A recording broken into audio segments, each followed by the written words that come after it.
Here's how you figure out 30% off of $25. So if you're getting 30% off $25 on a sale, how much do you save? We'll also look at what your final price will be with that 30% discount.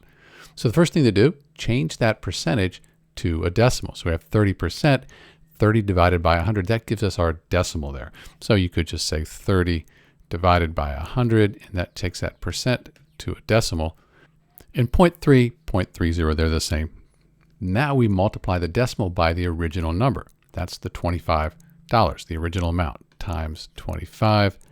And that tells you that we get $7.5 off, or $7.50 off. So that is the amount off, $7.50.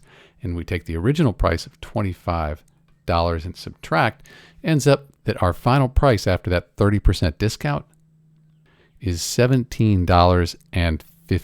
So that's how much we pay after the discount. That's it. It's Dr. B. Thanks for watching.